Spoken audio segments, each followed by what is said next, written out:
ஆண்டவர் நம்ம மகிமையட்டும். இந்த நாளில் தேவனுடைய செய்தி அளிக்க கர்த்தர் பாராட்டின கிருபைகளுக்காக நான் ஆண்டவருக்கு நன்றி செலுத்துகிறேன். விசேஷமாக இந்த நாளிலே கூடியிருக்க யாவரையும் கர்த்தர் தாமே ஆசீர்வதித்து வழி நடத்துவாராக. அல்லேலூயா. வாசி கேட்ட சுவிசேஷ வேத பகுதியிலே யோவானுக்கு சுவிசேஷ புத்தகம் 21வது அதிகாரம் வசனம் 1-14 முடிய. ஆமா, மண்ணான்னு தான் சொல்லுவீங்க, நீங்க பேசும்போது தான் தெரியாது மண்ணாவா என்னான்னு சொல்லிட்டு. கர்த்தர் நல்லவராக இருக்கிறார். யோவான் 21 முதல் வசனத்தை வாசிப்போம். இவைகளுக்கு பின்பு போதையா, இவைகளுக்கு பின்பு 2வது வசனத்தை வாசிங்க. சீமோன் பேதுருவும் திதுமு என்னப்பட்ட தோமாவும் கலிலேயா நாட்டுள்ள கானா ஊரானாகிய நாத்தான்வேலும் செபதேயின் குமாரரும் அவருடைய சீஷரில் வேறு 2 பேரும் கூடி இருக்கும் பொழுது. போதையா, முதல் வசனத்துல வாசிக்கிறோம். இவைகளுக்கு பின்பு, எவைகளுக்கு பின்பு, இவைகளுக்கு பின்பு. இது தெரிஞ்சுக்கணும்னா முன்னாடி இருக்கிற அதிகாரத்துக்கு போனோம். 2 முறை ஆண்டவராய் இயேசு கிறிஸ்து சீஷர்களுக்கு தம்மை வெளிப்படுத்தின நிகழ்ச்சி அதுக்கு முதல் அதிகாரத்தில் நம்ம பார்க்கலாம். அவர் உயிர்த்த எழுந்த அன்றைய நாளிலிருந்து சீஷர்கள் கூடியிருந்த ஒரு அலையில் என்ன பண்ணாங்க, கதவு கூட தட்டாம திடீர்னு என்ன பண்ணாருங்க, வந்து நின்னாரு. அவர் முதல் வாரம் வரும்போது யார் அங்க இல்லை, நம்ம சீஷ பிள்ளையாக நம்ம ஊருக்கு வந்த, இந்தியாவுக்கு வந்த தோமா அந்த ஊர்ல அந்த வீட்டுல இல்ல. மற்ற சீஷர்லாம் இருந்தாங்க. அவங்கள பார்த்து சொன்னார், உங்களுக்கு சமாதானம் என்றார். எல்லாரும் சந்தோஷப்பட்டாங்க. இயேசுவானவர் உடனே போயிட்டாரு. தோமா வந்த பிற்பாடு கேட்கிறாங்க, மற்றவங்க எல்லாம் சொல்றாங்க, இயேசுவை நாங்க பார்த்தோம் அப்படின்னு சொல்லும் போது தோமா என்ன சொல்லுறாரு, சும்மா எல்லாம் கதை விடாதீங்க, சும்மா ரீல் சுத்துற வேலை வேணாம். நம்பவே இல்லை இந்த மனுஷன். ஒரு வாரம் நம்பிக்கையற்றவராக இருக்கிறார். அடுத்த வாரம் திரும்ப ஆண்டவராக இயேசு கிறிஸ்து வந்து நிற்கிறாரு. உங்களுக்கு சமாதானம்னு சொல்றாரு. தோமாவை பார்த்து சொல்றாரு, என்னவோ சொன்னியப்பா, உண்மையிலே நான் எழுப்பி வந்துட்டேன்பா. அப்பதான் ஆண்டவர் தோமா சொல்ற வார்த்தை, ஆண்டவரே என் தேவனே என்று சொல்லி போன வாரம் நாம் தியானித்தோம் இல்லையா?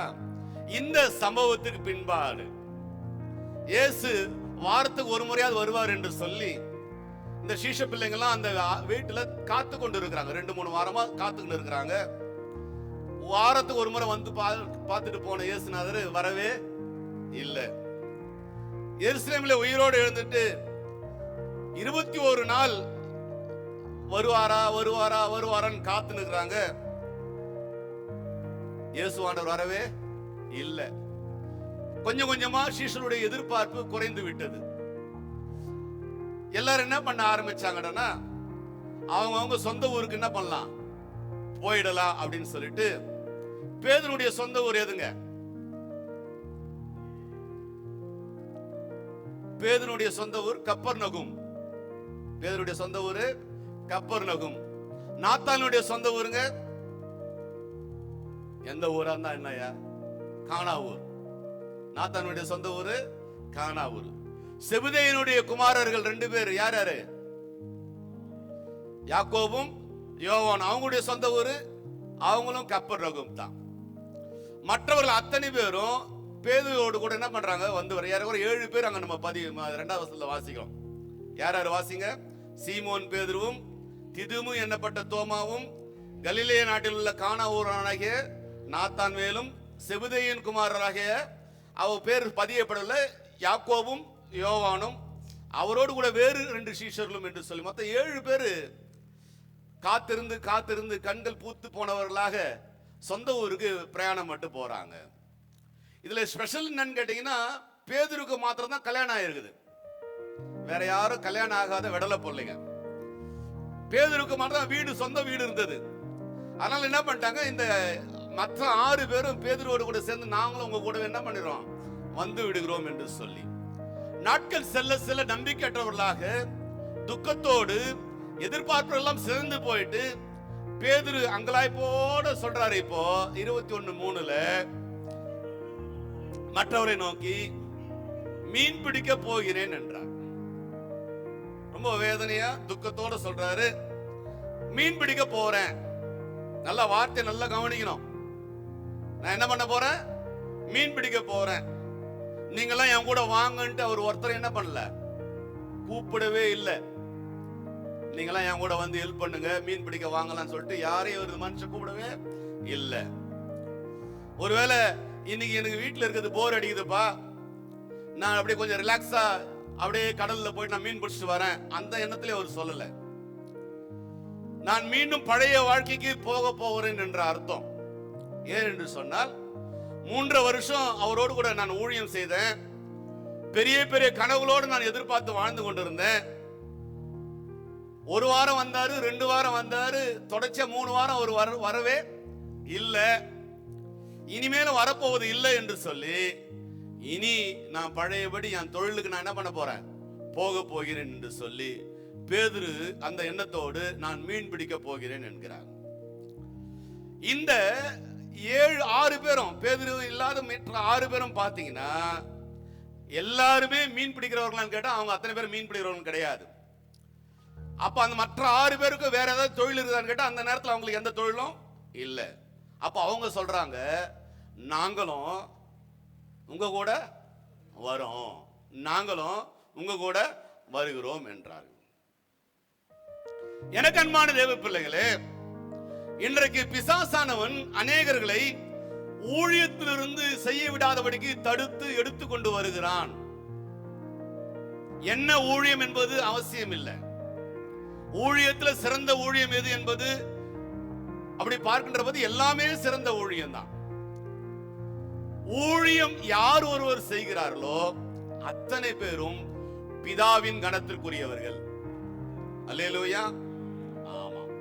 ஒருவேளை ஆலயத்தை சுற்றம் செய்கின்ற, ஆலயத்தை ஆராதனை நேரத்தில் சுற்றம் செய்கின்ற அவர்களாக இருந்தாலும் சரி, இந்த டிஸ்பிளே எல்லாம் போறவங்களா இருந்தாலும் சரி, இசைக்கருவியில் வாசிக்கிறவங்களா இருந்தாலும் சரி, பாடகர் குழுல இருந்தாலும் சரி, காணிக்கை எடுக்கிறவங்களா இருந்தாலும் சரி, காணிக்கை என்றவங்களா இருந்தாலும் சரி, ஆண்டவருக்காக ஆலயத்துக்காக யாரெல்லாம் என்னென்னலாம் செய்கிறார்களோ, ஆராதனைக்காக ஆண்டவருக்காக யாரெல்லாம் ஜெபிக்கின்றார்களோ, ஊழியத்தில் பல தரப்பட்ட ஊழியம் இருக்குது. சண்டே கிளாஸ் ஊழியம் இருக்குது, பிபிஎஸ் ஊழியம் இருக்குது. வெறும் பிரசங்கம் பண்றது மாத்திரம் ஊழியம் என்பது கிடையாது. ஆராதனை நடத்துவது மாத்திரம் ஊழியம் என்பது கிடையாது. அப்ப பாத்தீங்கன்னா இந்த ஊழியத்துல தன்னை அர்ப்பணித்து இணைந்து கொண்டு யாரெல்லாம் ஊழியம் செய்கிறார்களோ அவர்கள் எல்லாம் பிதாவானவனால் கனம் பட்டப்பட்டவர்கள். எத்தனை பேர் ஆமென் சொல்றீங்க? அல்லேலூயா. அத்தனை பேரும் ஆண்டுடைய பார்வையில ஊழியக்காரர்கள், ஊழியக்காரிகள். ஆமென். அப்போ ஊழியத்தை செய்து கொண்டிருக்கின்ற உங்களை பார்த்து பிசாசுக்கு எப்படி இருக்கும்னு கேட்டீங்கன்னா எரிச்சலா இருக்கும். பக்கத்துல இருக்கிறவங்களை பார்த்து சொல்லுங்க, பிசாசுக்கு எப்படி இருக்கும்? எரிச்சலா இருக்கும். நீ சர்ச்சை பெருக்கிற பாத்தியா, பிசாசுக்கு எரிச்சலா இருக்கும். சுத்தம் பண்ற பாத்தியா, எரிச்சலா இருக்கும். கொயருக்கு வந்து உட்காந்து பாட்டு பிராக்டிஸ் பண்ற பாரு, எரிச்சலா இருக்கும் அவனுக்கு. யாருக்கு எரிச்சலா இருக்கும்? பிசாசுக்கு எரிச்சலா இருக்கும். ஆனா ஒண்ணு நல்லா கவனிக்கணும், நீங்க செய்யலன்னா வேற யார் மூலமா வச்சு செஞ்சுட்டு போயிட்டே இருப்பாரு அவர். ஆமென் சொல்றவங்க அல்லேலூயா. அப்போ பிசாசு ஏன் இந்த முயற்சியை செய்து கொண்டிருக்கிறான் என்று பார்க்கின்ற போது அவனுக்கு நல்லா தெரியுது, பிதா கிட்ட இருந்து உங்களுக்கு வர கனத்தை அவன் தடுக்க பார்க்கிறான். அல்லேலூயா. ஏன்னா பிதா என்ன பண்றாரு, என்ன யாரு அவருக்கு ஊழியம் செய்தாலும் பிதா என்ன பண்றாருங்க, கனப்படுத்துகிறாரு. அந்த கனத்தை நீ பெற்றுக்கொள்ள கூடாது என்பதற்காக பிசாசு பலவிதமா தந்திரமா முயற்சி பண்ணி ஏதேனும் ஒரு சாக்கு போக்கு சொல்லி அந்த ஊழியத்தை விட்டு பிரிக்க பார்ப்பான். எத்தனை பேர் ஆமென் சொல்றீங்க? அல்லேலூயா. அதனால என்ன பண்ணுவான், எப்படியாவது டிஸ்டர்ப் பண்ணி இந்த ப்ராஜெக்ட்ல இருந்து வெளியே வர வச்சிடணும், இந்த இதுல இருந்து வெளியே வர வச்சுன்னு சொல்லிட்டு 1008 சாக்கு போக்கு சொல்லலாம். பிதாவினுடைய கனத்தை இழந்து விடுகின்றோம் என்பதை மறந்து விடக்கூடாது. எத்தனை பேர் ஆமென் சொல்றீங்க? அல்லேலூயா. அப்போ என்னை விட நல்லா செய்யறவங்க இந்த உலகத்துல நிறைய பேர் இருக்கிறாங்க அப்படின்னு ஒரு சாக்கு போக்கு சொல்லிட்டு என்ன பண்றோம், நம்ம எஸ்கேப் ஆயிட்டு சொல்றோம் இல்லைங்களா? என்னை விட அவங்க நல்லா செய்வாங்க, அவங்க கிட்ட இந்த பொறுப்பை நீங்க என்ன பண்றீங்க, கொடுத்துருங்க சொல்லி வசனம் சொல்லுது. கலப்பையில் கை வைத்து விட்டு பின்னிட்டு பார்க்கிறவன் தேவனுடைய ராஜ்யத்தில் இருப்பதற்கு கூட என்ன பண்ணலாம், தகுதி அற்றவன் என்று சொல்லி வேதவசனம் சொல்கின்றது. எத்தனை பேர் ஆமென் சொல்றீங்க? ஏன் தெரியுமா? நான் பிதாவினிடத்தில் பெற்ற கனத்தை நான் ஒரு நாளும் இழந்து போக கூடாது. ஆமென் சொல்றவங்க அல்லேலூயா. அப்போ உங்களால அவர் வேலையை சாதிப்பதற்காக அல்ல. ஒருவேளை ஊழியத்தை விட்டுட்டா நான் என்ன பண்ணுவேன், நான் என்ன நினைச்சுக்கிறேன், யார் செஞ்சுறாங்க பார்த்தலாம், யார் பண்றாங்க பார்த்தலாம். இல்ல, பிதாவுடைய கனத்தை நீங்க இழந்து விடுறீங்கன்னு மறந்துடாதீங்க. அல்லேலூயா. ஏன் என்று சொன்னால், பிசாசு ஏன் ஊழியத்தை செய்ய விடாமல் தடுப்பான்? ஆவிக்குரிய காரியங்களை நம்மளை ஏன் விழ வைக்க பார்ப்பான்னு பார்க்கின்ற போது, அது சின்ன ஊழியமா இருக்கலாம், ஒருவேளை டிரைவிங் ஊழியமா இருக்கலாம், மைக் செட் பண்ற ஊழியமா இருக்கலாம், டீ போட்டு கொடுக்கிற ஊழியமா இருக்கலாம், கிளீனிங் ஊழியமா இருக்கலாம், தொடக்கிற ஊழியமா இருக்கலாம், பெருக்கிற ஊழியமா இருக்கலாம். எது வேணாலும் சரி, நீங்க விட்டு பாருங்க, உங்க ஜெப வாழ்க்கை குறையும். சர்ச்சுக்கு சரியா வரது அப்படியே நின்று போயிடும். வேத வாசிப்பு குறைய ஆரம்பிச்சிடும். அப்படியே வந்தாலும் வெளியே உட்கார்ந்துட்டு நானும் சர்ச்சுக்கு வந்தேன்னு அட்டெண்டன்ஸ் போட்டுட்டு என் ஆவிக்குரிய வாழ்க்கை பாதிக்கப்பட்டு, என் ஆத்மா பாதிக்கப்பட்டு, என் சிந்தை, என் சரீரம், என் உணர்ச்சி எல்லாம் அழுத்தம் ஏற்பட்டு ஊர்பட்ட வியாதியோட நான் வாழ்ந்து கொண்டு இருப்பேன். இது அல்லேலூயா சொல்ல மாட்டோம், ஏன்னா நம்ம அந்த லிஸ்ட்ல தான் இருக்கிறோம். அல்லேலூயா. ஊழியத்தை நிறுத்தினா பிதாவுடைய கனம் மாத்திரம் அல்ல, என் ஆத்மா பாதிக்கப்பட்டு என் சரீரத்துல எக்கச்சக்கமான வியாதிகளோட நான் வாழ ஆரம்பிப்பேன். நிம்மதி இல்லாத ஒரு வாழ்க்கையை நான் வாழ ஆரம்பிப்பேன். இதுதான் யாருக்கு பிடிக்கும்? யாருக்கு பிடிக்கும்? அவனுக்கு ரொம்ப பிடிக்கும், ரொம்ப பிடிக்கும். அவன் ஹாப்பியா இருப்பான், சந்தோஷமா. சொல்றேன் இல்ல, 1008 சொல்ல காரணம் சொல்றோம். எல்லாமே பிசாசு போடுற பிளானுக்கு நான் அப்படியே போற மாதிரி அர்த்தம். நான் அப்போ இங்கு பேதுருவும் மற்ற 6 நபர்களும் வந்தது என்ன? நான் நம்பி வந்த தலைவராக இயேசு கிறிஸ்து, இப்ப அவர் இல்லை, அவர்களுக்கு ஏமாற்றம். நாம் அநேக நேரங்களிலே தலைவரை நம்பி நம்முடைய வாழ்க்கையை சீரழித்து கொண்டு இருக்கின்றோம். இவங்களும் அப்படியேதான் இயேசு கிறிஸ்துவை நம்பி வந்தாங்க. ஆனா என்ன எதிர்பார்த்தாங்க?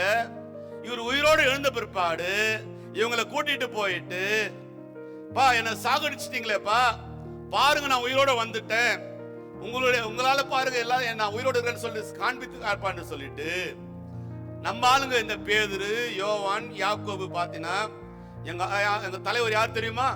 பத்தியா, நீங்களும் அடிச்சு போட்டீங்களே, சிலுவையில் அறிஞ்சீங்களே, எங்க தலைவர் பாரு கெத்தா எழும்பிட்டாரு பாரு அப்படின்னு சொல்றதுக்கு இவங்க ஆசையா இருந்தாங்க. ஆனா இங்க தலைவரையே காணோம், தலைவரையே காணோம். ஊர்ல இருக்கிறாரா இல்லையா ஒன்னும் இவங்களுக்கு தெரியல. ஒருவேளை பரலோகம் போயிட்டாரா அதுவும் தெரியல. ஆனா 2 முறை என்ன பண்ணிக்கிறாருங்க? காட்சி கொடுத்திருக்கிறாரு. அப்போ உயிர் திழவில்லை என்று சொன்னால் பரவாயில்ல, அப்படியே செத்து போயிட்டார் நினைச்சிருப்போமே. ஆனா 2 முறை காட்சி அளித்தாரு.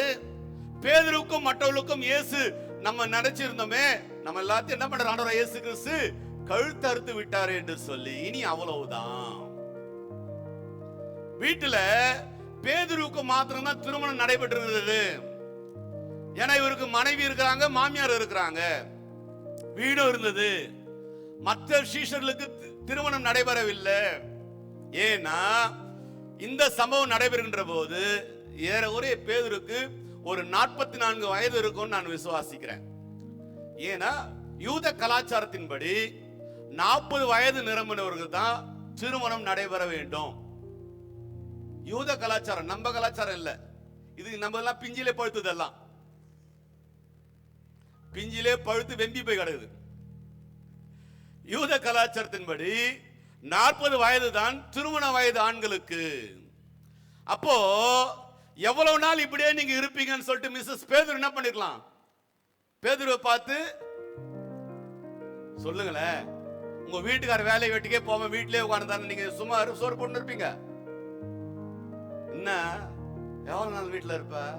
கிளம்பி போ, ஏதாவது ஒரு வேலை பாரு. சொல்லுவோமா சொல்ல மாட்டோமா? மன அழுத்தம், ஸ்ட்ரெஸ்ல இருக்கிறாரு பேதுரு. இந்த முடிவு எடுக்கிறாரு. யார்கிட்டயும் போயிட்டு எனக்கு படகு கூடலாம் இவர் கேட்கவே இல்லை, வலையும் கேட்கல.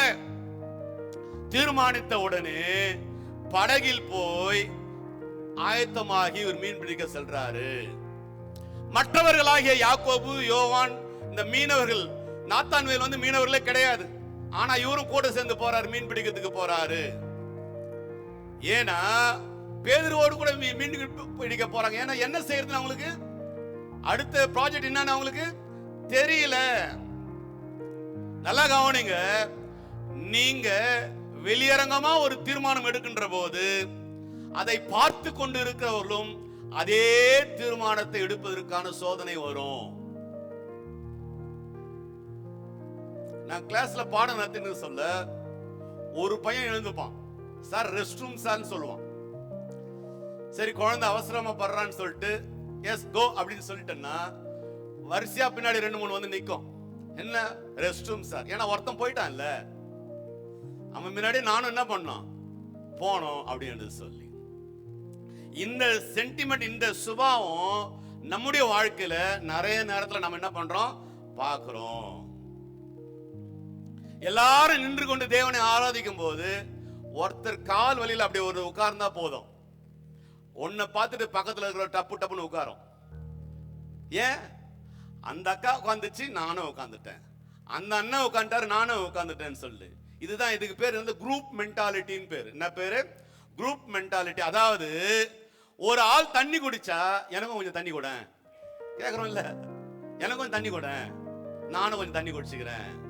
அது நல்லதோ அது கெட்டதோ, ஒரு நபர் எடுக்கின்ற தீர்மானம் அதை பார்க்கின்றவர்கள் மற்றவர்களையும் அந்த தீர்மானம் பாதிக்கும்.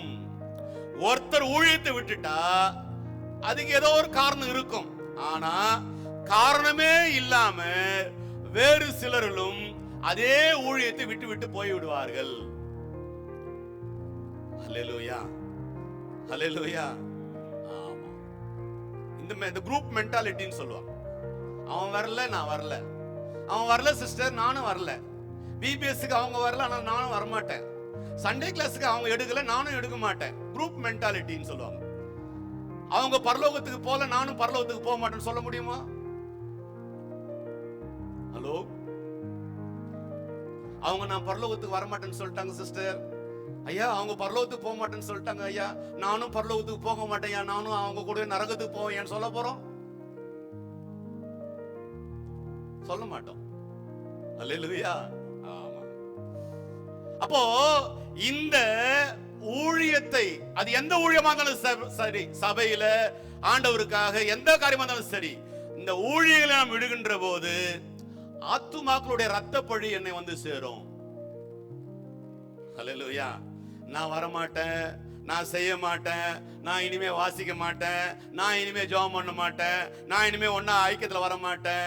இப்படி இருந்தா நானும் என் ஆத்மாவும் போவோம். சில நேரத்தில் குடும்பமே ரிவர்ஸ் கியர் போட்டு போவோம். கணவர் ஊழியத்தை விட்டுட்டா மனைவி ஊழியத்தை விட்டுரும். அவர் இல்லாத இடத்துக்கு எனக்கு நாங்க வேலை. ஹலோ, எங்க அப்பா அம்மா இல்லாத இடத்துல எனக்கு நான் வேலை, நானும் போயிடுறேன். மொத்த குடும்பம் குண்டு எங்க போய் சேரும்? நான் சொல்லல. அல்லேலூயா.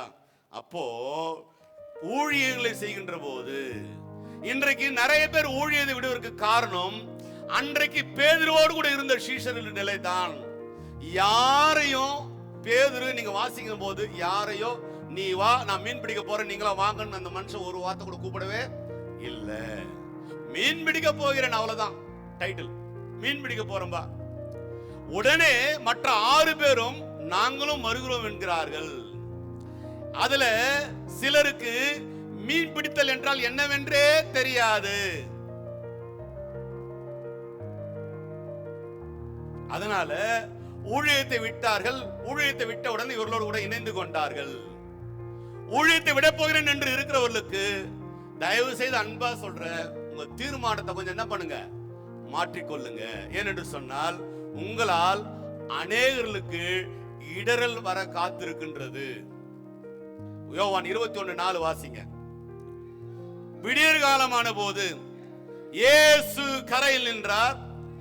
அவரை இயேசு என்று சீஷர்கள் அறியாதிருந்தார்கள்.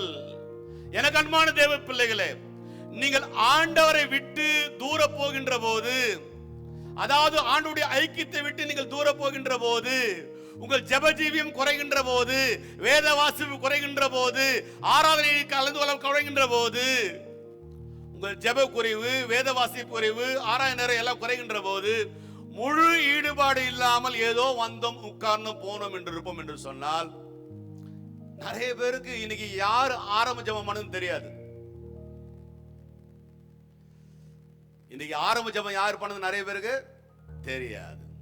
ஆறாவதுல முதல் பாட்டு என்ன பாட்டு பின்னாடி இருக்கிறவங்க கேட்கிறேன், தெரியாது. ஃபர்ஸ்ட் சாங் என்ன பாட்டு பாடணும் தெரியாது. சரி, அப்படியே வந்துட்டாலும் வந்து உட்கார்ந்து செய்தியை கேட்டாலும், செய்தி கேட்டு போகும்போது இன்னைக்கு என்ன பிரசங்கம் பண்ணாங்க தெரியாது. ஆஃப் ஆஃப் த சர்ச் அப்படியே அப்படியே பார்க்கறதெல்லாம் அப்படியே பிரமிப்பா, அப்படியே மெய் செலுத்தலாம். இத்தனை பேர் அட்டென்ஷனோட கவனத்தோடு கவனிக்கிறாங்கன்னு சொல்லிட்டு வாய்ப்பே கிடையாது. என்ன பிரசங்கம், வந்தனா உட்காந்தனா தூங்குனா காணிக்கை போட்டனா எழுந்து போயிட்டு இருக்கணும், இதுதான். அப்ப ஜெப ஜீவியம் எல்லாமே குறைந்து விடும். நானும் ஏதோ சர்ச்சுக்கு வந்தேன், நானும் ஆண்டவர் ஆராதிச்சேன் என்று சொல்லி, அதுவும் ஒரு விதத்தில் ஆண்டவர் விட்டு தூரம் போறதுக்கு காரணமாக இருக்கிறது. ஆண்டவரை பார்த்துட்டு சும்மா இருக்க மாட்டாரு. ஏனென்று சொன்னால், உங்களையும் என்னையும் நேசிக்கின்ற ஆண்டவராக இருக்கிறபடினால, அவர் நம் மீது வைத்திருக்கின்ற அதிக நேசத்தின் நிமித்தமாக கடைசியாக தோமாவை சந்தித்தது இயேசு. இடையில எங்க போனாரு, என்ன செய்தாரு யாருக்கும் தெரியாது. ஆனா இவ்வளவு நாள் வராத இயேசு இன்றைக்கு அவரால வராம இருக்க முடியல. ஏன் என்று சொன்னால், ஐயோ என் கூடவே 3 வருஷம் பயணித்த இந்த சீஷ பிள்ளைங்க திரும்ப எங்க போறாங்க, பழைய தொழிலுக்கு போறாங்களே என்று சொல்லி ஓடி வந்து விட்டார். அல்லேலூயா, அல்லேலூயா. அவர் வருகின்ற பொழுது அவர் என் கூட நிற்பது, அவர் என் கூட பேசுவது, அவர் என் கூட பழகுவது எனக்கு தெரியவே தெரியாது. 3 வருஷம் அவளோடு கூட பழகின இயேசு கிறிஸ்து, இயேசு வந்து கரையில நிற்கிறார் என்று வசனம் சொல்லுகின்றது. அவரை இயேசு என்று சீஷர்கள் அறியாதிருந்தார்கள். நான் கேட்கிறேன், இயேசு நான் மாறு வேஷத்துல வந்திருப்பாரா? ஏன் இவளுடைய கவனம் கரையில நின்ற ஆண்டவர் மேல் அல்ல. இவளுடைய கவனம் முழுவதும் இரவு முழுவதும் நான் மீன் பிடிச்சேன், அந்த முயற்சி தோல்வி அடைந்திருக்கிறது. இவளுடைய கவனம் முழுசும் அந்த தோல்வியின் மேல் இருக்கின்றது. ஊழியத்தை விட்டு போனவர்கள், ஆண்டவரை விட்டு தூரம் போனவர்கள், கர்த்தர் உங்களை மறுபடியும் சேர்த்துக் கொள்வது உங்களுக்கு புரியாது. செய்தி நேரத்தில் சில பிரசங்களை உங்களுக்கு நேரம் தான் வருது, ஆனா அது எனக்கு என்று தெரியாது. சில பாடல்களை பாடுகின்ற போது எனக்காக பாடப்பட்ட பாடல் என்பது எனக்கு புரியாது. என்று சொன்னா என் கவனம் கர்த்தர் மேல இருந்தா எனக்கு புரியும். என் மேல கர்த்தர் மேல இல்லாம யாரு மேலேயும் இருந்துச்சுனா அது யாருக்கோ பேசுற வார்த்தை, அது யாருக்கோ பாடுற பாட்டு என்று நாம் நினைத்துக் கொண்டிருப்போம். அப்படியே எனக்கு தோழினாலும் என் விஷயத்தை தெரிஞ்சு இந்த மனுஷன் என்னமா பேசுறாரு பாரு நம்ம நினைப்போம். அல்லேலூயா. 21:5 வாசிப்போம். இயேசு அவர்களை நோக்கி, பிள்ளைகளே, நல்லா கவனிங்க, நிறுத்தி வாசிங்க. பிள்ளைகளே, புசிக்கிறதுக்கு ஏதாகிலும் உங்களிடத்தில் உண்டா என்றார். அதற்கு அவர்கள் ஒன்றும் இல்லை என்றார்கள். கிண்டல் அடிக்கிறார் மனுஷன். 3 வருஷம் இயேசுவோடு கூட சீஷர்களா இருந்தவர்கள் வேதத்துல எங்கேயாவது சீஷ பிள்ளைகளை பார்த்து பிள்ளைகளே என்று கூப்பிட்டு இருக்கிறாரா? ஆனா இங்க கரையில இருந்து கூப்பிடுறாரு, பிள்ளைகளே. ஏன் என்று சொன்னால், இவர்கள் அத்தனை பேர் இயேசுக்கு நன்றாக தெரியும் இவர்கள் சீஷர்கள் என்று சொல்லி. முதிர்ந்தவர்கள், ஆவிக்குரிய ஜீவியத்தில் முதிர்ச்சி அடைந்தவர்கள், நன்றாக வளர்ந்தவர்கள். அந்த நிலையெல்லாம் விட்டுட்டு விழுந்து போயிட்டீங்களப்பா, சாப்பிடுறதுக்கு ஏதாவது இருக்குதா? இன்றைக்கு ஆண்டவர் ஒரு சிலரை பார்த்து நையாண்டி பண்றாரு. இந்த ஒரு காரணத்துக்காக தான் இந்த ஊழியத்தை விட்டுட்டு இருக்கிற. இப்ப எப்படி இருக்கிறப்பா, நல்லா இருக்கிறியா? சர்ச்சுக்கு வரது கூட உனக்கு டைம் இல்லைன்னு நீ எப்போ ஓடனியப்பா? நல்லா இருக்கிறியா? நல்லா இருக்கிறியா? சர்ச்சுக்கு வரது கூட எனக்கு டைம் இல்லைன்னு ஓடுறியப்பா, நல்லா இருக்கிறியா? ரொம்ப ரெஸ்ட் எடுக்கணும். காலையில இருந்து ஒரு வாரம் ஃபுல்லா டயர்டா இருக்கிறேன், இன்னைக்கு ஒரு நாள் தான் ரெஸ்ட் எடுக்கணும்னு சொல்லிட்டு ரெஸ்ட் எடுக்கிறியா? நல்லா இருக்கிறியா? சுகமா இருக்கிறீங்களா? ஊர்பட்ட வியாதியோடு இருக்கிறையா? நிம்மதியா இருக்கிறீங்களாப்பா? அதே குடும்பத்துல ஒரே குழப்பம், பிரச்சனை. சந்தோஷமா இருக்கிறீங்களா? அது எங்க விக்குது? என்ன காரியத்துக்காக நீங்கள் ஊழியத்தை விட்டீர்களோ அந்த காரியம் நிச்சயமா நிறைவேறவே நிறைவேறாது.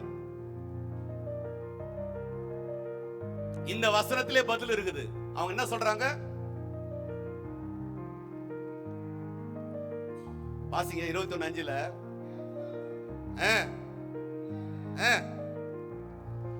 நிம்மதியா இருக்கணும்னு தான் நான் ஊழியத்தை விட்டேன். நிம்மதி கிடைச்சதா? நல்ல தொழில் வேண்டும் என்று தான் நான் ஊழியத்தை விட்டுட்டேன். நல்ல தொழில் கிடைச்சதா? இயேசு அவளுடைய கேவலமான நிலையை இந்த இடத்துல நிரூபிக்கிறார். 21:6 வாசிங்க. அப்போது அவர், நீங்கள் படகுக்கு வலதுபுறமாக வலையை போடுங்கள், அப்பொழுது உங்களுக்கு அகப்படும் என்றார். சாதாரணமாக பேதுரு யார் என்று சொன்னால் மிகப்பெரிய மீனவர், அதிகமான மீன் பிடிப்பதில் அதிக அனுபவம் பெற்றவர். செபுதேயின் குமாரர்கள் கூட மீன் பிடித்தல் ரொம்ப எக்ஸ்பர்ட்டான ஆளுங்க அவங்க. அப்போ மீன் பிடித்தலிலே திறமைசாலிகளாக இருந்த இந்த இவர்கள் இடத்துல போயிட்டு இங்க வலைய போடாத அங்க வலைய போடு, நியாயமா நான் கண்டு எக்ஸ்பீரியன்ஸான ஆளுகிட்ட என்கிட்ட வந்து சொல்லி இருந்தாருன்னா நான் சிரிச்சிருப்பேன். எனக்கு தெரியாதா? இப்ப பிலிப்பு ஐயா கிட்ட போயிட்டு இல்ல மீன் பிடிக்கிற ராஜி பிரதர் கிட்ட போயிட்டு வலை இந்த இடத்துல போடு அங்க போடு மீன் கிடைக்குன்னு சொன்னா என்னை பார்த்து கிண்டல் பண்ணுவார் பிலிப்பு. ஏய் ஏரியில நான் மூழ்கி போய்கிறேன், எனக்கு வந்து சொல்றியா நீ? வாத்தியார் வேலையை பார்த்தா வாத்தியார் வேலையோட போ, ஊழியர்னா ஊழியக்காரனோட போ, அதை விட்டு மீன் பிடிக்கிறது இங்க போடு அங்க போடு சொல்றது நீ யாரியா? ஒரு சொல்ல மாட்டாரு, மனசுக்குள்ளே ஒரு நமக்கு சிரிப்பாரு. அப்படி சிரிச்சு போயிடும். அதுல புரிஞ்சுக்கணும் ஏதோ தெரியாம வார்த்தை விட்டணும்ட்டு. அல்லேலூயா. அப்போ இங்க ஒருத்தர் சொல்றாரு, வலையை என்ன பண்ணு, வலது முறமாக போடுங்கள், அப்போது உங்களுக்கு அகப்படும் என்றார். இவ்வளவு அனுபவம் மிக்க ஆளுகிட்ட போயிட்டு ஒருத்தர் சொல்றாரு இப்படி போடாத அப்படி போடுன்னு சொல்லும் உடனே, ஆனா இந்த மனுஷன் என்ன பண்றாங்க? கீழ்ப்படுகிறாரு. எதை காட்டுகிறது என்று சொன்னால் பேதுருவுடைய பரிதாப நிலையை காட்டுகின்றது. ரொம்ப பரிதாபமாகிறார் பேதுரு. ஏன்னா முறைப்படி நல்ல திடகாத்திரமான மனநிலையில் இருந்தா பேதுரு கேட்டு இருப்பாரு, நீ யாரு? Who are you man? உனக்கு மீன் பிடிக்கிறதுக்கு என்ன எக்ஸ்பீரியன்ஸ் இருக்குதுப்பா? உனக்கு என்ன தெரியும்? நீ மீன் பிடிக்கிறாளா? என்னை விட கணித கடலை ரொம்ப அத்துப்படியா உனக்கு தெரியுமா? கேட்டு இருக்கணும். ஆனா இங்க ஒரு வார்த்தை கூட இந்த மனுஷன் கேட்கவே இல்லை. என்ன பண்றாங்க? அப்படியே அவர்கள் வலையை என்ன பண்ணாங்க? போடுகிறார்கள். நல்ல நேரம் இந்த இடத்துல வந்து சொன்னவர் இயேசு கிறிஸ்துவா இருந்தார். அல்லேலூயா. ஆனா அவங்களுக்கு யாருன்னு தெரியல, சொல்றது இயேசுன்னு அவங்களுக்கு தெரியல. யாரோ ஒரு ஆள் வந்து சொல்கின்ற ஆலோசனையே அப்படியே கேட்டாங்க இல்லையா? எனக்கு அன்பானவர்களே, ஊழியத்தை விட்டுட்டு தூரம் போகின்ற போது அல்லது ஆண்டவரை விட்டு தூரம் போகின்ற போது எப்படிப்பட்ட பரிதாபமான நிலைக்கு வருவோம் என்று சொன்னால், யாரு ஆலோசனை கொடுத்தாலும் அந்த ஆலோசனை நல்லதா கெட்டதா, அந்த ஆலோசனை கொடுக்கிறவன் நல்லவனா கெட்டவனா, இதை யாரும் பார்க்கவே மாட்டாங்க. அல்லேலூயா. உடனே கீழ்ப்படியும். அது நம்ம கிட்ட இருக்கிற ரொம்ப மிகப்பெரிய பலவீனம். அதுதான் யார் சொன்னாலும் எடுத்துக்கிறது. ஆனாதான் இன்னைக்கு இந்தியாவில் நிறைய பேர் ஏமாந்து போறதுக்கு காரணம் இதுதான். படிச்சவன் போய் சொல்ல மாட்டான், டீசெண்டா இருக்கிறவன் போய் பேச மாட்டான். இதெல்லாம் நம்மளோட நம்பிக்கை. பைபிள் எடுத்தவன்லாம் ஊழியக்காரன், இது நம்மளுடைய நம்பிக்கை. அது நல்லவனா கெட்டவனா அதை பத்திலாம் நமக்கு எந்த விதமான சொன்னா செஞ்சிட்டான், அவ்வளவுதான். இதெல்லாம் பார்க்காமலே இங்கு கீழ்ப்படுகின்றார். நீங்கள் ஆண்டவர் விட்டு தூரம் போகின்ற மனதில் இருப்போம் என்று சொன்னால், உங்களுக்கு யாரு என்ன சொன்னாலும் அந்த ஆலோசனை நீங்க அப்படியே ஏற்றுக்கொள்வீங்க. அந்த இடத்துல இயேசு கிறிஸ்து வராம வேற யாரோ வந்து அந்த வலையை அந்த பக்கம் போடுங்கன்னு சொல்லி இருந்தார்னா இன்னும் அவங்களுக்கு களைப்பு தான் வந்திருக்கும், டயர்டு தான் மிச்சமா இருக்கும். பெரிய பிரச்சனையில ஒருவேளை முடிந்திருக்கலாம். நல்ல நேரம் அங்க வந்தவர் யாரா இருக்கிறாருங்க? இயேசு கிறிஸ்துவா இருக்கு. ஆகவே தான் 153 மீன்கள் கொண்ட வலைகளை என்ன பண்றாங்க? அவங்க பிடிக்கிறார்கள் என்று சொல்லி. எனக்கு அன்பான தேவ பிள்ளைகளே, நல்லா கவனிங்க. யார் ஆலோசனை கொடுக்கிறாங்க, எவர் ஆலோசனை என்பது உங்கள் பரிதாப நிலையில நல்ல ஆலோசனையா தான் இருக்கும். இந்த ஆலோசனையை பயன்படுத்தி நம்மை பிசாசு மேலும் நம்மை நாசப்படுத்த பார்ப்பான். 21:7 வாசிங்க.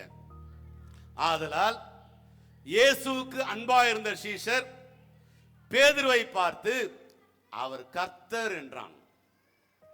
யார் சொல்றதுக்கு? பேதுருக்கு அன்பா இருந்த சீஷன் பேதுருவை பார்த்து என்ன பண்றாங்க? அவர் யாருங்க? பேதுருக்கு அன்பா இருந்த சீஷன் யோவான். அவர் கர்த்தர் என்று சீமோன் பேதுரு கேட்ட உடனே தான் வஸ்திரம் இல்லாத இருந்தபடினால தன் மேற்சட்டையை கட்டிக்கொண்டு கடலிலே குதித்தான். இந்த இடத்துல பேதுரு எப்படி இருக்கிறாருங்க? நிர்வாணியா நின்று கொண்டு இருக்கின்றார். மற்ற 2 பேரும் பரவாயில்லை. யோவானும் அந்திரேயாவும் சக மீனவர்கள் தான். இதை பார்த்து பழகினவங்க. மீன் பிடிக்க போனோம்னா இதெல்லாம் அவங்களுக்கு சகஜமா இருக்கும். ஆனா நாத்தான்வேல், மற்ற சீஷர்கள், பிற சீஷர்கள்லாம் பேதுரு நிர்வாணியா இருந்த போது இது உங்களுக்கு புதுசா இருக்குது. பேதுருக்கு கொஞ்சம் கூட என்ன இல்லைங்க, வெக்கமே இல்லாம இருக்கிறாரு. காரணம் சொல்லுவாங்க இல்லையா, உனக்கு சூடு சொரணை ஏதாவது இருக்குதான்னு சொல்லிட்டு அந்த சூடும் இல்லாம சொரணையும் இல்லாம இருக்கிறாரு. ஏன் அவருக்கு சொரணம் இல்ல? தோல்வியின் மேல் தோல்வி அவரை அணுகி கொண்டிருந்ததுனால. எனக்கு அன்பானவர்களே, நீங்க ஊழியத்தை விட்டு விடுகின்ற பொழுது, ஆண்டவர் விட்டு தூரம் போகின்ற போது நல்லா கவனிச்சிங்க, உங்க சொரணை கெட்டு போயிடும், உங்க வெட்கம் கெட்டு போயிடும். யார் வீட்டுக்கு வந்து இருக்கிறாங்க, யார் கூட இருக்கிறாங்க என்பதெல்லாம் கொண்டு நம்ம என்ன பண்ண மாட்டோம், பார்க்கவே மாட்டோம். கண்டபடி சபையாரை திட்டம் இல்ல, கண்டபடி ஊழியக்காரனை திட்டம் இல்ல, கண்டபடி ஆயிர திட்டம் இல்ல. ஏன்? வெட்கம் கட்டவர்களாக நாம் நடந்து கொள்வோம். ஊழியத்தை விட்டு தூரம் போனால், ஆண்டவரை விட்டு தூரம் போனா நான் வெட்கம் கட்டவனாக, மானம் கெட்டவனாக தான் வாழ்ந்து கொண்டிருக்க வேண்டும். பேதுரு எல்லாரையும் விட வயதில் மூத்தவர். இந்த 6 பேருக்கு முன்பாக நிர்வாணியாக நின்று கொண்டிருக்கிறார். கொஞ்சம் கூட அவருக்கு என்ன இல்லைங்க, வெட்கம் வரவே இல்லை. வந்தவர் இயேசு என்று தெரிந்த உடனே அப்பதான் இந்த மனுஷனுக்கு எது வருதுங்க, சொரணை வருது. ஐயையோ சொல்லிட்டு மேல் சட்டையை எடுத்து இடுப்புல கட்டி கொண்டு கடலில் என்ன பண்றாரு, போயிட்டு குதிக்கிறார். எனக்கு அன்பான தேவ பிள்ளைகளே, நீங்க ஆண்டவரை விட்டு நீங்க தூரம் போக போக போக உங்க வாழ்க்கை மானங்கட்ட வாழ்க்கை தான். நீங்க ஆண்டவரை விட்டு தூரம் போக போக போக நீங்க பேசுற பேச்செல்லாம் மானங்கட்ட பேச்சா தான் இருக்கும். நீங்க ஆண்டவரை விட்டு தூரம் போக போக நீங்க ஞானமான ஒரு நாள் மாறவே முடியாது. ஏன்னா யார் உங்களுக்கு புத்திமதி சொன்னாலும் உங்க மண்டையில ஏறாது. 21:9 வாசிங்க. அவர் கரையிலே வந்து இறங்கின பொழுது கரி நெருப்பு போட்டு இருக்கிறதையும் அதன் மேல் மீன் வைத்திருக்கிறதையும் அப்பத்தையும் கண்டார்கள். இப்பதானே பார்பிக்யூலாம் வந்துச்சு. எங்க அப்பா அன்னைக்கே பார்பிக்யூ ஃபிஷ் போட்டாரு.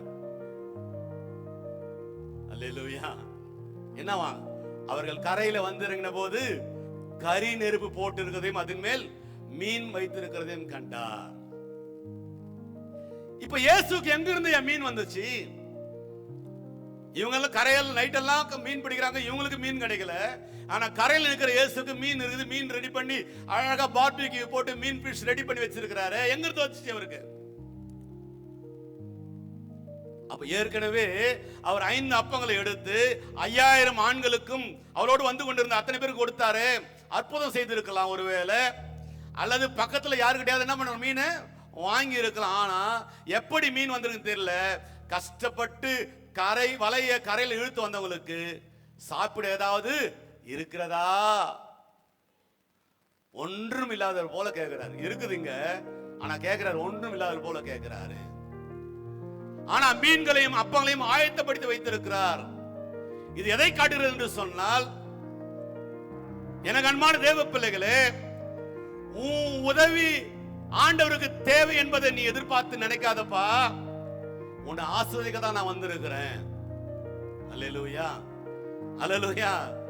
உனக்கு உன்னால எனக்கு நன்மை என்று சொல்லி நீ நினைக்காத. நான் என்ன நினைச்சுன்னு இருக்கிறேன், நாம எல்லாரும் பெரிய உதவி ஆண்டவருக்கு செய்யறோம். அதுதான் என்ன உதவி? ஊழியத்தை செய்யறது. நான் செய்கிற ஊழியம் மூலமா சபைக்கு நன்மை இருக்குது. நான் ஆத்மாவை ஆதாயப்படுத்திடுறேன்.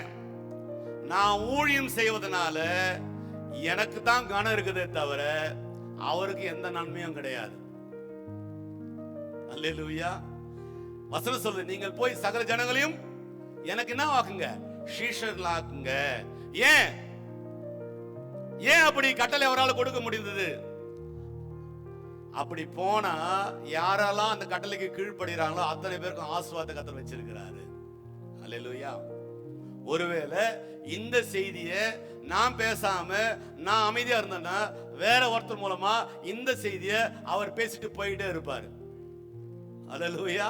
எத்தனை பேர் ஆமென் சொல்றீங்க? அப்போ நம்ம மனசுல இப்படி ஒரு எண்ணம் ஓடுது இல்லையா?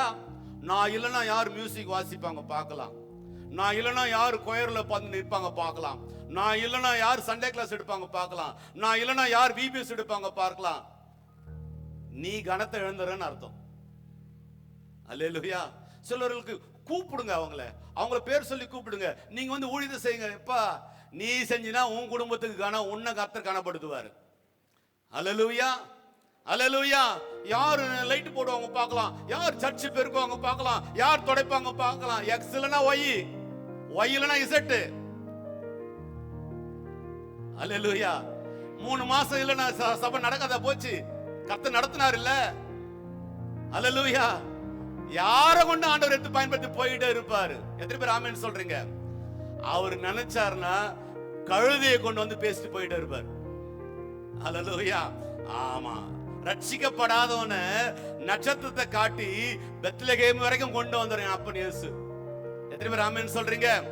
ஆமா. அப்ப எதற்காக உங்களுக்கு ஊழியத்தை கொடுக்கிறார் என்று சொன்னா, நீங்கள் நன்மை அடைவதற்காக, நீங்கள் ஆசீர்வதிக்கப்படுவதற்காக கர்த்தர் உங்களுக்கு ஊழியத்தை கொடுத்திருக்கிறாரு.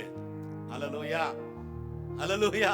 அப்ப எந்த காரணத்தை கொண்டும் நான் இல்லைன்னா அந்த சர்ச்சே கிடையாது, நான் இல்லைன்னா அந்த கொயரே கிடையாது, நான் இல்லைன்னா இன்ஸ்ட்ருமெண்ட் வாசிக்க ஆள் கிடையாது, நான் இல்லைன்னா சண்டே கிளாஸ் நடத்துறதுக்கு ஆள் கிடையாது, நான் இல்லைன்னா பெருக்கத்துக்கு ஆள் கிடையாது.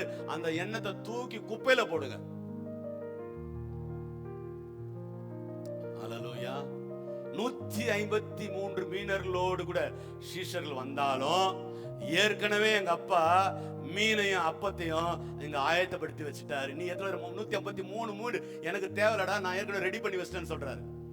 எத்தனை பேர் ஆமென் சொல்றீங்க? அல்லேலூயா. நான் காணிக்கை கொடுத்தாலும் சர்ச்சு டெவலப் போகுது, ஒண்ணும் கிடையாது. ஏற்கனவே ஒரு பிளான் பண்ணி வச்சிட்டாரு. ஆமென் சொல்றவங்க 10வது வசனத்தை வாசிக்கின்ற போது, நீங்கள் இப்போது பிடித்த மீன்கள் சிலவற்றை கொண்டு வாருங்க. 12 வாருங்கள் போஜனம் பண்ணுங்கள் என்றார். அவரை கர்த்தர் சீஷர்கள் அறிந்தபடினாலே அவர்களில் ஒருவனும் நீர் யார் என்று கேட்க எல்லாம் டோட்டல் சைலண்ட் ஆயிட்டாங்க, அமைதி ஆயிட்டாங்க. ஏன்? ஒரு பக்கம் பயம், இன்னொரு பக்கம் வெக்கம், இன்னொரு பக்கம் அவமானம், இன்னொரு பக்கம் திகில். ஐயோ ஏதாவது சொல்றாரோ இந்த மனுஷன், திட்டிடுவாரோ. வெக்கம், பயம், திகில், கலக்கத்தோட அமைதி ஆயிட்டாங்க எல்லாருமே. நீ யாருன்னு ஒரு வார்த்தையோட கேட்கவே இல்லை. 13வது வசனத்துல, அப்போது இயேசு வந்து அப்பத்தையும் மீனையும் எடுத்து அவளுக்கு கொடுத்தார். அப்ப கூட நல்லா கவனிங்க, இயேசு கிறிஸ்து ஒரு வார்த்தை வாயை திறந்து அவங்கள ஒரு வார்த்தை கூட திட்டவே இல்லை. அறிவு கேட்டவங்களே, நானா இருந்தேன்னா 4 முறை நாக்கு பிடிக்கிற மாதிரி கேள்வி கேட்டிருப்பேன். 2 முறை வந்தனடா, 3வது முறை வரமாட்டேனாடா, உங்களுக்கு அவ்வளவு பொறுமை இல்லையாடா நான் என்ன பண்ணி கண்டிப்பா கேட்டிருப்பேன். ஆனா அந்த மனுஷன் ஒரு வார்த்தை கூட கேட்கவே இல்லை. இந்த செஞ்சு வச்சுக்கிற தின்ட்டு போங்க. நம்ம வீட்டுல அப்பா அம்மாங்க சொல்றோம்ல, ஒரு வார்த்தையோட கீழ்பட்டு வந்தா செஞ்சது என்ன பண்ணிட்டு போ. ரொம்ப டீசெண்டா சாப்பிட்டு போன சொல்றேங்க, கொட்டிக்கின்னு போ, கொட்டிக்கின்னு போ, தின்ட்டு போ, தண்டம் துண்டு போன்னு சொல்றேன்ல. ஆனா இங்க இயேசு கிறிஸ்து அப்படி சொல்லவே இல்லை. ஒரு திட்டு கூட இந்த மனுஷன் திட்டவே இல்லை. அவங்களுக்கு என்ன கொடுக்குறாரு? சாப்பிடறதுக்கு உணவு கொடுக்குறாரு. ஏன் தெரியுமா? எப்பா நீங்க ரைட் எல்லாம் என்ன பண்ணிக்கிறீங்க? களைத்து போய் இருக்கிறீங்கப்பா, ராத்திரி முழுசும் தூங்காம இருக்கிறீங்கப்பா என்று சொல்லி 14வது வசனத்துல இயேசு மரித்தோரிலிருந்து எழும்பின பின்பு தம்முடைய சீஷர்களுக்கு கொடுத்த 3வது தரிசனம். அல்லேலூயா, அல்லேலூயா. பாருங்க இன்னும் அழகா நேர்த்தியா ஆண்டவராக இயேசு கிறிஸ்து இவங்களை ஹேண்டில் பண்றாரு பாருங்க. இப்போ அவர்கள் போஜனம் பண்ண பின்பு இயேசு சீமோன் பேதுருவை நோக்கி, யோவானின் குமாரனாகிய சீமோனே, இவர்களிலும் அதிகமாக நீ என்னிடத்தில் அன்பா இருக்கிறாயா? ஏன்பா இப்படி கூப்பிடுறாரு? இயேசு சீமோன் பேதுருவை முதல்ல கண்டபோது இருந்த நிலையில் தான் இப்பொழுது இயேசு பேதுருவை எடுத்து எப்படி மாற்றியிருந்தார்? கேபா என்ற நிலைமைக்கு உயர்த்தி வைத்திருந்தார். கேபா என்று சொன்னால் என்னங்க? கல், கற்பாறை. கேபா என்பது அராமிய மொழியிலே கல், கிரேக்க மொழியிலே பெட்ராஸ்கான். அப்போ தமிழில் பேதுரு என்று சொல்லப்படுகின்றது. அதாவது தாவீது ராஜாவாகுவதற்கு முன்பாக ஒரு கல்லை எடுத்து கோலியாத்தை கொண்டான் அல்லவா, அந்த கல்லுக்கு யூதர்கள் வைத்த பெயர் தான் கேபா. அந்த கேபா என்ற யூதர்கள் சொன்னால் சும்மா ஒரு கல் எடுத்து சொல்ல மாட்டாங்க. அவர்கள் யாராவது ஒரு பெரியவர் இன்னொருவரை தம்முடைய தூதராக பார்க்க வேண்டும் என்று சொன்னால் அவருக்கு பெயர் தான் கேபா என்று அழைப்பார்கள். தாவீதின் கையில் இருந்த கல் போன்று இயேசுவின் கையில் இருந்த பேதுரு ஒரு கேபாவாக இருந்தார், ஒரு கற்பாறையாக இருந்தார். இப்போ மரித்த இயேசு உயிர்த்த பிற்பாடு எப்படி அழைக்கப்படுகிறார் என்று சொன்னால் கேபா என்று அல்ல, சீஷனாய் ஒரு முன்பாக இருந்த நிலையிலே யோவானின் குமாரனாகிய சீமோனே. ஆரம்பத்தில் இந்த ஸ்டேஜுக்கு எடுத்து போறார். யோனாவின் குமாரனாகிய சீமோனே எப்படி இருந்திருக்கும் கொஞ்சம் யோசித்து பாருங்க. ரட்சிக்கப்படுவதற்கு முன்பாக இருந்த நிலைமையில ஒருவேளை நான் இப்போ இருப்பேன் என்று சொன்னால் அதே நிலையில இன்னைக்கு நம்மளை பார்த்து சொல்றாரு, எப்படி பாருகிற, உன்னை நான் எப்படி எல்லாம் எடுத்து பயன்படுத்தினேன், உன்னை நான் எப்படி எல்லாம் உயர்த்தி வச்சேன், இப்ப எப்படி பாருகிற தம்பி, இன்னாரு புள்ளைய எப்படி இருக்கிறப்பா, கிண்டல் பண்ற மாதிரி கேட்கிறாரு. இவரிலும் அதிகமாக நீ என்னிடத்தில் அன்பா இருக்கிறாயா? அந்த முன்பு இருந்த அந்த ஆதி அன்பை விட்டுட்டபடினால கேபா என்ற நிலையில எப்படி தாவீதின் கையில் இருந்த கேபாவாக அந்த கூழாங்கல் இருந்ததோ அதுபோல இயேசுவின் கரத்தில் கேபாவாக இருந்த பேதுரு இன்னைக்கு அந்த ஸ்தானத்தை இழந்தவர்களாக சீமோனின் குமாரனாகிய பேதுருவே, இவரிலும் அதிகமாக நீ என்னிடத்தில் அன்பா இருக்கிறாய். இவர்கள் யாருங்க? உன் கூட வந்தாங்களா 6 பேரு, நீ பின்னாடியே நீ முன்னாடி போன நான் பின்னாடி வரேன்னு வந்தாங்களே அந்த 6 பேரு, அவர்களை காட்டில் நீ அதிகமாய் அன்பா இருக்கிறாயா? இன்னைக்கு அநேகர்கள் பின்வாருக்கு காரணம், அநேகர்கள் ஊழியத்தை விடுவதற்கு காரணம் மத்தவங்க என்ன சொல்லுவாங்க, மத்தவங்க பிரச்சனை தான். மத்தவங்க என்ன சொல்லுவாங்க, இதுதான் பிரச்சனை. அவன் வரல நான் வரல, அவன் பேசல நான் பேசல, மத்தவங்க காரணம் தான். மத்தவங்க செய்தா அவங்களுக்கு இயேசுவிடத்தில் அன்பு இல்லைன்னு அர்த்தம்.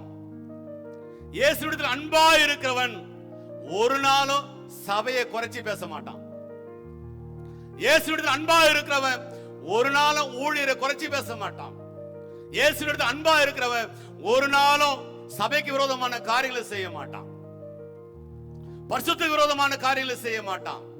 ஏன் ஊழியத்துல நிறைய பேர் விடுறாங்கன்னு பார்க்கின்ற போது, ஆண்டவரை விட்டு ஏன் பின்மாற்றத்துக்குள்ளா போற என்று பார்க்கின்ற போது, நிறைய கல்லர்களை கண்டபடினாலே ஊழியத்தின் மேல் வெறுப்பாக வருகின்றது. ஏன் என்று சொன்னால் பார்க்கின்ற அனைவரும் யாராக இருக்கிறார்கள்? கல்லர்களாக இருக்கின்றார்கள்.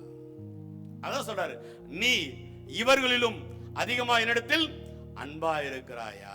எவர்களிலும்? ஊழியர்கள குறைச்சு பேசுறானே அவனை விட நீ அன்பா இருக்கிறியாப்பா? சபையார குறைச்சு பேசுறானே அவனை விட நீ அன்பா இருக்கிறாயாப்பா? ஆண்டவருடைய நாமத்தை தூஷிக்கிறானே அவனை விட நீ அன்பா இருக்கிறாயாப்பா? ஆண்டவர் பேரை சொல்லி ஊரை ஏமாத்துக்கிறானே அவனை விட நீ என்ன அன்பா இருக்கிறாயாப்பா? இப்படிப்பட்ட ஆட்கள் இந்த உலகத்தில் இருக்கத்தான் செய்வாங்க. இவர்களை காட்டிலும் நீ அதிகமாய் என்னிடத்தில் அன்பா இருக்கிறாயா? பேதுரு என்ன சொல்றாருங்க? ஆமாண்டவரே உம்மை நேசிக்கிறேன். நீ அவர் கேட்கறது அன்பா இருக்கிறாயா? இவர் பதில் சொல்ற, ஆமாண்டவர் உம்மை நேசிக்கிறேன் என்பதை நீர் என்ன பண்ணுவீங்க? அறிவீர். அதாவது பேதுருவை பார்த்து இயேசு கேட்கிறாரு, இவர்களை காட்டிலும் என்னிடத்துல அகாஃபே அன்பா இருக்கிறாயாப்பா? அகாஃபே அன்பு நீ என்கிட்ட வச்சிருக்கிறையாப்பா? அகாஃபே அன்பு என்று சொன்னால் பிரதி உபகாரம் எதிர்பாராத ஒரு அன்பு. பிரதி உபகாரம். நீ என் வீட்டு கல்யாணத்துக்கு 100 ரூபாய் மொய்யதுன்னா நான் உன் வீட்டு கல்யாணத்துக்கு 100 ரூபாய் எழுதுவேன். நீ என் வீட்டு கல்யாணத்துக்கு வரலன்னா நான் உன் வீட்டு கல்யாணத்துக்கு வர மாட்டேன். இதான் பிரதி உபகாரம். என் வீட்டுக்கு மதிச்சு வந்தா உன் வீட்டுக்கு நான் மதிச்சு வருவேன். இதான் பிரதி உபகாரம். ஆனா இங்க ஆண்டவர் சொல்றது, நீ இடத்துல அன்பா இருக்கிறாயா? ஆமா ஆண்டவரே உண்மை நான் என்ன பண்றேன்? நேசிக்கிறேன். எனக்கு உண்மையில அன்பு இருக்குது ஆண்டவரே. ஆனா அது அகாஃபே அன்பு இல்ல ஆண்டவரே, பிளேயாஸ் அன்பு என்கிட்ட இருக்குது. அது உமக்கு தெரியும் ஆண்டவரே. அப்ப அகாஃபே அன்பு இல்லையாப்பா? இப்ப நீங்க சர்ச்சுக்கு வந்திருக்கிறீங்க, உங்களை பார்த்து நான் கேள்வி கேட்கிறேன், பிரதர் காலைல இட்லி சாப்பிட்டீங்களா தோசை சாப்பிட்டீங்களா? நான் கேட்கிற கேள்வி, இட்லி சாப்பிட்டீங்களா தோசை சாப்பிட்டீங்களா? அதுக்கு நீங்க என்ன பதில் சொல்லணும்? ஒன்னு இட்லி சாப்பிட்டேன்னு சொல்லணும், இல்லனா தோசை சாப்பிட்டேன்னு சொல்லணும். அது சொல்லாம நான் பிரியாணி சாப்பிட்டேன் ஆண்டவரே. நான் கேட்டது 2, இட்லியா தோசையா. நான் இன்னொன்னு சொல்றேன், என்கிட்ட அகாஃபே அன்பு இருக்குதாப்பா? பிரதி உபகாரம் எதிர்பாராத அன்பு உங்ககிட்ட இருக்குதாப்பா? இல்ல ஆண்டவரே, நான் பிலேயாஸ் அன்பு வச்சிருக்கிறேன். சாரி ஆண்டவரே. பிலேயாஸ் அன்பு என்று சொன்னால் என்ன? சகோதர அன்பு, ஒரு தகப்பனுடைய அன்பு. அப்படியா? என் ஆட்டுக்குட்டியில போய் என்ன பண்ணு? மேய்ப்பாயாக. அடுத்து ஆண்டவர் யோசிச்சு பார்க்கிறாரு. 2வது தடவை திரும்ப பரிதாபமா கேட்கிறாரு பேதுருவை பார்த்து, சீமோனே நீ என்னிடத்தில் அன்பா இருக்கிறாயா? என் மேல அப்ப அன்பே இல்லையாப்பா? அதற்கு அவன், ஆமாண்டவரே உம்மை நேசிக்கிறேன் என்பதை நீர் அறிவீர். திரும்ப ஒரு உண்மையை சொல்றாரு, நான் பிலேயாஸ் அன்போட தான் உங்ககிட்ட பழகுறேன். நாம கூட அப்படிதான் பழகுறோம். பிலேயாஸ் அன்பு, நன்மை செஞ்சா ஆண்டவருக்கு ஸ்தோத்திரம், நன்மை செய்யலாம் என்ன ஆண்டவர், என்ன கடவுள், என்னத்துக்கு சர்ச், என்னத்துக்கு பிரசங்கம், என்னத்துக்கு பாட்டு, என்னத்துக்கு காணிக்க, நான் எதுக்கு கொடுக்கணும்? இப்ப ஆண்டவர் பார்க்கிறாரு, நான் உன்னை வச்சு ஒரு பிளான் வச்சிருக்கிறேனே, உன்னை வச்சு சபைக்கு நான் தூணா நிறுத்த போறேனே, ஆடுகளை மேய்ப்பாயாக. ஒரு பெரிய பொறுப்பு. எப்போ? 3வது அவனை கேட்டார் பாருங்க ஒரு கேள்வி, 17வது வசனத்துல, யோனாவின் குமாரனாகிய சீமோனே நீ என்னை நேசிக்கிறாயா? இதுவரைக்கும் எப்படி கேட்டாரு? 2 முறை. அன்பா இருக்கிறாயா, அன்பா இருக்கிறாயான்னு கேட்டார். இந்த முறை எப்படி கேட்கிறாரு? நீ என்ன நேசிக்கிறாயா? அப்படின்னா என்ன? நீ சொல்றியப்பா பிலேயாஸ் அன்பு, அதாவது உண்மையா இருக்குதான்னு கேட்கிறாரு. 2 முறை கேட்டாரு. அகாஃபே அன்பு உங்ககிட்ட இருக்குதா? அகாஃபே அன்பு உங்ககிட்ட இருக்குதா? இல்லாண்டவரே. ஓப்பன் ஸ்டேட்மெண்ட் அடிச்சாரு பேதுரு. இல்லாண்டவரே, என்கிட்ட எனக்கு நடிக்க தெரியாத ஆண்டவரே, நம்மள போல ஆளும் கிடையாது அவரு. அப்படியே வந்து நடிக்கிறது, சீன் போறது எல்லாம் ஆண்டவர்கிட்ட முன்னாடி, அப்படி திரும்பி போன உடனே படான்ட்டு போறது. ஆனா உண்மையான மனுஷன் பேதுரு, சூப்பர் மனுஷன் பேதுரு. இல்ல ஆண்டவரே, அதுதான் கேக்குறாரு. அந்த பிலேயாஸ் அன்பு உங்ககிட்ட உண்மையா இருக்குதா? அப்ப பேதுரு என்ன பண்றாருங்க? துக்கப்பட்டு, ஆண்டவரே நீர் எல்லாவற்றையும் நீர் அறிந்திருக்கிறீர், நான் உம்மை நேசிக்கிறேன் என்பதை நீர் என்ன பண்ணுவீங்க? அறிவீர். ஆண்டவருக்காக ஊழியம் செய்வதற்கு தேவையான அடிப்படை தகுதி என்ன என்று தெரியும் என்று சொன்னால், உண்மையாகவே ஆண்டவர் மீது வைத்திருக்கின்ற அன்பு. அல்லேலூயா. பேதுரு உண்மையை சொல்றாரு, என்னிடம் பிலேயாஸ் அன்புதான் இருக்குது ஆண்டவரே. இன்னைக்கு நிறைய ஊழியக்காரர்கள் அகாபே அன்று என்று சொல்லிக் கொண்டு உண்மையிலேயே பேதுருவிட்டு காணப்பட்ட அன்பு என்னன்னு பாத்தீங்கன்னா அது அகாபே அன்பு மாத்திரம்தான்.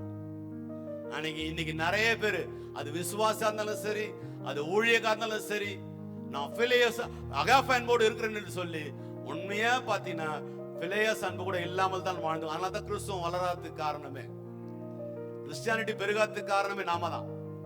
உண்மையான அன்பு கிடையாது, மாயமாலமான அன்பு. நீ செஞ்சா நான் செய்வேன், நீ எனக்கு தோத்திரம் பண்ண நான் உனக்கு தோத்திரம் பண்ண. ஸ்தோத்திரம் செய்வது தேவனை கனப்படுத்துவது.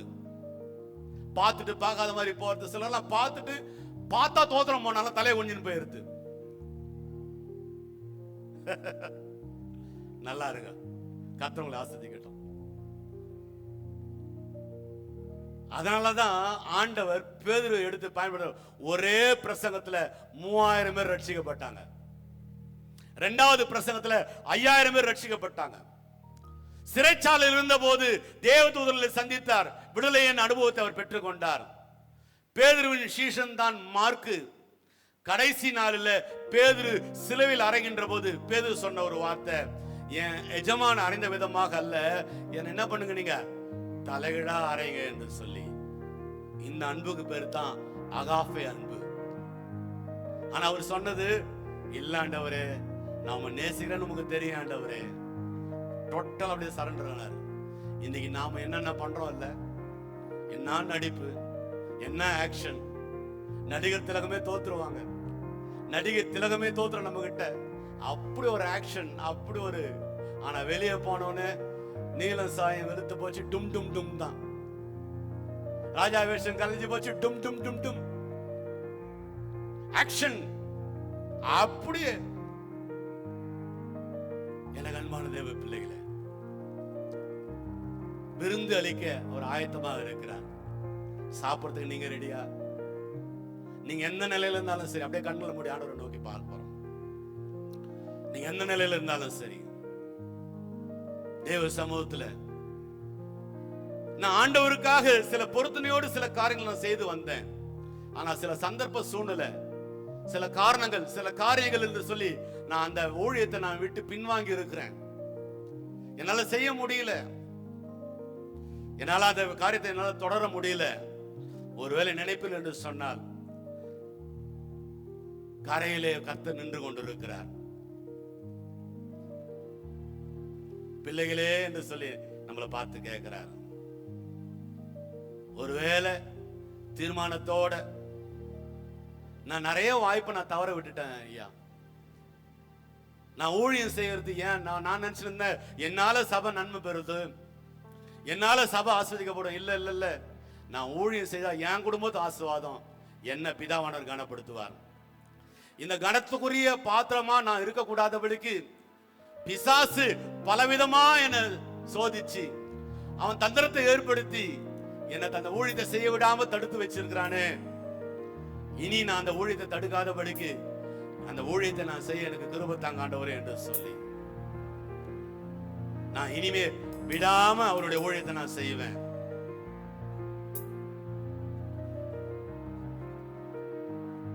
ஒரே ஒரு குவாலிபிகேஷன் தான்மா, ஒரே ஒரு குவாலிபிகேஷன் தான், கிறிஸ்துவின் மேல் இருக்கின்ற அன்பு ஒன்று மாத்திரமே. நான் ஆண்டவரை நான் நேசிக்கிறேன், கர்த்தர் என் கூட பேசுறாரு, நான் அவரோடு ஜெபிப்பேன், ஆண்டவர் என்ன நேசிக்கிறார் என்று சொல்லி உணர்வோடு இருப்போம் என்று சொன்னால், கர்த்தருடைய சத்தத்துக்கு நீங்கள் நானும் செவி கொடுப்போம். சபையே இல்லாத காலத்துல, ஆசரிப்பு கூடார காலத்துல தாவீது சொல்றாரு, கர்த்தருடைய ஆலயத்துக்கு போவோம் வாருங்கள் என்று சொன்ன உடனே ஆர்ப்பரித்தார் என்று சொல்லி. பேதுரு 3 முறை ஆண்டவரை மறுதலித்து, அவரை தெரியாது தெரியாது என்று சபித்து சத்தியம் பண்ணினவர் தான். எப்போ சிலுவையில கொலை செய்ய விசாரணை நடந்து கொண்டிருந்த போதோ எவ்வளவு கஷ்டம், ஒரு வார்த்தையாவது கேட்டாரா? ஏன் பேதுரு இப்படி பண்ணிட்ட? ஏன்பா என்ன மறுதலிச்சிட்ட? ஏன்பா என் ஊழியத்தை விட்டுட்டு நீ போயிட்ட? ஒரு வார்த்தை கூட அப்பா இயேசு கேட்கவே இல்லை. அதுதாங்க நீங்களும் நானும் ஆராதிக்கிற ஆண்டவராகிய இயேசு கிறிஸ்து. இவ்வளவு நாள் எங்க போனப்பா? மனுஷன் கேட்பான், இவ்வளவு நாள் எங்க போன? இப்பதான் தெரிஞ்சதா அவனுக்கு? இப்பதான் நான் யாருன்னு தெரிஞ்சதான்னு சொல்லிட்டு மனுஷன் கேட்பான். ஆனால் இயேசு உன்னை நேசிக்கிறார் ஐயா. இயேசு உன்னை நேசிக்கிறார் அம்மா. கனத்துக்குரிய பாத்திரமாக உன்னை வணங்க விரும்புகிறார் கர்த்தர். ஆண்டவரோடு ஒப்புரவாக நேர்க்கிறோம்.